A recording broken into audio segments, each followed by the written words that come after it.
Hello viewers, ఎలా ఉన్నారు? మీరందరూ ఆనందంగా ఉండాలి అని మనస్ఫూర్తిగా కోరుకుంటూ welcome back to our channel. నేను మీ ఆంధ్ర అమ్మాయి నిర్మల. ఇవాల్టి వీడియోలో మన వ్యూయర్స్ అందరికీ అయోధ్య నుండి అక్షంతలైతే వచ్చాయి.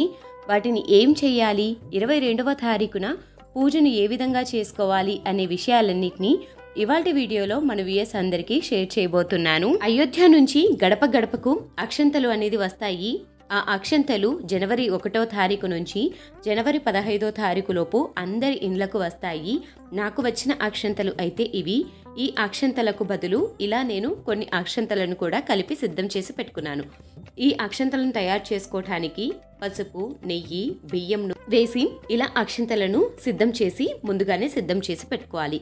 అలానే అయోధ్య రామ మందిరం గురించి మనకు ఇక్కడ 22వ తారీఖున పూజను ఎలా చేసుకోవాలి, అక్కడ జరిగే కార్యక్రమాలేంటి అనే విషయాలన్నీ మనకు ఈ పేపర్లో అయితే ఉంటాయి.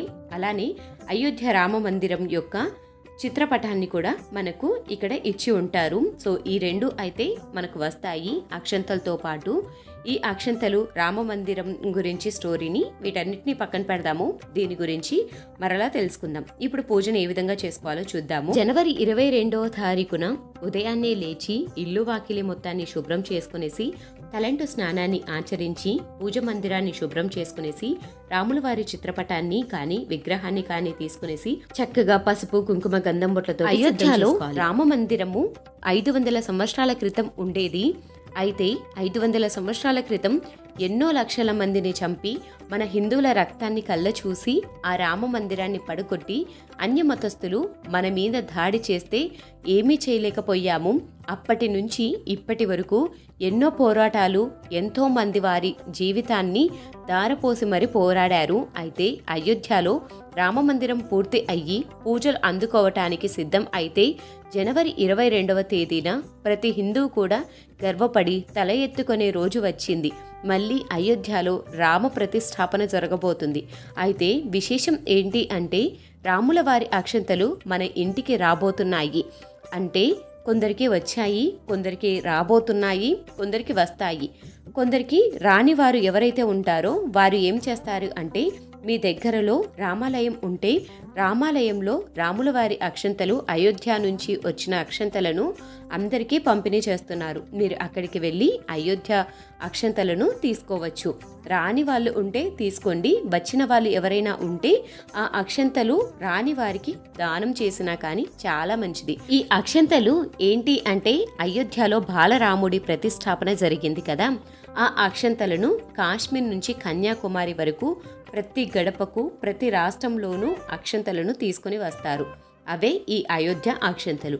అయోధ్య అక్షంతలు ఇంటికి వచ్చాక ఇలా చక్కగా అక్షంతలను కలుపుకోవాలి. అలానే 22వ తారీఖున పూజను ఏ విధంగా చేసుకోవాలి అనే విషయానికి వస్తే చక్కగా చిత్రపటాన్ని ఏర్పాటు చేసుకునేసి రాముల వారిని ఇలా పీఠం మీద కానీ పూజ గదిలో కానీ ఏర్పాటు చేసుకునేసి ముందుగా మనం కలుపుకున్న అక్షంతలను అలానే రాముల వారి దగ్గర నుంచి వచ్చిన అక్షంతలను రెండింటిని పూజా మందిరంలో ఏర్పాటు చేసుకునేసి ఆ రోజున 5 దీపాలను వెలిగించి పూజను అయితే ఆచరించాలి. 500 సంవత్సరాల తర్వాత మనకు అయోధ్యలో రామ మందిరం ఏర్పాటు కాబోతుంది. ఇది మనకు ఎంతో గొప్ప విషయం. అంతేకాకుండా మన హిందూ ధర్మాన్ని చాటి చెప్పటానికి అయోధ్యలో రామ మందిరం ఒకటి. ఈ రామ మందిరం ప్రతిష్టాపన మనకు 500 తర్వాత జరిగింది కాబట్టి 500 సంవత్సరాలకు 5 దీపాలను వెలిగించి మనము పండగ వాతావరణాన్ని నెలకొనే విధంగా పూజను అనేది ఆచరించాలి. ఇలా చక్కగా 5 దీపాలను వెలిగించి దీపాలను సాక్షాత్తు లక్ష్మీదేవి స్వరూపంగా భావిస్తూ దీపాలకు పసుపు, కుంకుమ, గంధం, అక్షంతలను ఏర్పాటు చేసుకునేసి పూజను అనేది ఆచరించాలి. అయోధ్యలో రామ మందిరం యొక్క పూజను ఇంట్లో చేసుకోలేని వాళ్ళు మనకు దగ్గరలో ఉండే రామాలయానికి వెళ్ళి మనము అయోధ్య రామ మందిరంలో ఉండే పూజలను కూడా స్వయంగా చూడవచ్చు. లేకపోతే ఆ రోజు టీవీలో కూడా మనకు అయోధ్య రామ మందిరం యొక్క ప్రతిష్టాపన గురించి అన్ని న్యూస్ ఛానల్స్లో కూడా తెలియజేస్తూ ఉంటారు. సో ఆ రోజు వాటిని కూడా వీక్షిస్తూ కూడా రాములి వారి దర్శనాన్ని చేసుకోవచ్చు. ప్రతి రామాలయంలో కూడా రాముల వారి యొక్క కళ్యాణాన్ని అలానే రాముల వారికి ప్రత్యేకమైన పూజలను జనవరి 22వ తారీఖున నిర్వహిస్తారు కాబట్టి ఆ రోజున ఇంట్లో చక్కగా పూజను ఆచరించి రాముల వారి దేవాలయానికి వెళ్ళి రాముల వారిని కూడా దర్శించుకుంటే చాలా మంచిది. ఇలా రాముల వారికి ధూపదీప నైవేద్యాలను సమర్పించి పూజను అనేది చేసుకోవాలి. ఇలా ధూపదీప నైవేద్యాలతో పాటు ఈరోజు నైవేద్యంగా రాముల వారికి ఎంతో ప్రీతికరమైన వడపప్పును, పానకం, అలానే చలివిడిని నైవేద్యంగా సిద్ధం చేసుకునేసి రాముల వారికి నైవేద్యాలను ఏర్పాటు చేసుకోవచ్చు. ఈ మూడే కాకుండా మీరు ఇంట్లో పండుగ రోజున ఏ విధంగా అయితే పూజను ఆచరిస్తారో అదే విధంగా పూజను ఆచరించి రాముల వారికి నైవేద్యాన్ని ఏర్పాటు చేసుకోవచ్చు. ఇప్పుడు అయోధ్య నుంచి వచ్చిన అక్షంతలను ఏం చేయాలి అంటే, ముందుగా మనము అక్షంతలను తయారు చేసి పెట్టుకున్నాం కదా, ఆ అక్షంతలలో కలుపుకొనేసి రాముల వారి అక్షంతలను భద్రపరుచుకోవచ్చు. ఇలా పూజ మందిరంలోనే పెట్టుకునేసి రాముల వారి అక్షంతలను పూజకు ఏర్పాట్లు చేసుకోవచ్చు. లేకపోతే మీరు ఎక్కడ తగలని చోటు ఆ ప్లేస్లో కూడా మీరు అక్షంతలను పెట్టుకోవచ్చు. ఈ అక్షంతలను ఇలా కలుపుకున్న తర్వాత రాముల వారి కళ్యాణం పూర్తి అయిపోయిన తర్వాత ఈ అక్షంతలను మీ తల మీద వేసుకోవాలి. ఈ అక్షంతలు తల మీద వేసుకున్న తర్వాత అవి కింద పడితే వాటిని తొక్కకుండా అలానే వాటిని వదిలిపెట్టకుండా వాటిని ఒక క్లాత్ సహాయంతో ఆ అక్షంతలన్నీ తీసివేసి ఒక చెట్టు మొదట్లో వేసుకోవాలి. తులసి చెట్టు మొదట్లో అస్సలు వేయకూడదు.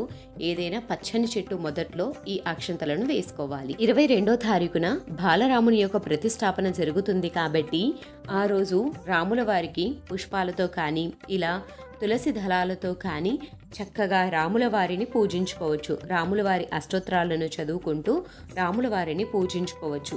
ఒకవేళ అలా రాముల వారికి అష్టోత్తరాన్ని చదువుకుంటూ పూజను ఆచరించలేం అనుకున్న వాళ్ళు శ్రీరామ జయ రామ జయ జయ రామ అనే మంత్రాన్ని 108 సార్లు జపించినా సరిపోతుంది. లేకపోతే వీటితో పాటు హనుమాన్ చాలీసా, సుందరకాండ, రామరక్ష స్తోత్రం వంటివి పారాయణం చేయవచ్చు. 108 సార్లు శ్రీరామ జయ రామ జయ జయ రామ అని అనలేని వారు ఎవరైనా ఉంటే శ్రీరామ శ్రీరామ శ్రీరామ అని 108 సార్లు జపించినా కానీ చాలా మంచిది. పూజ మందిరంలో వెలిగించిన 5 దీపాలలో 2 దీపాలను పూజ మందిరంలో ఏర్పాటు చేసుకోవాలి.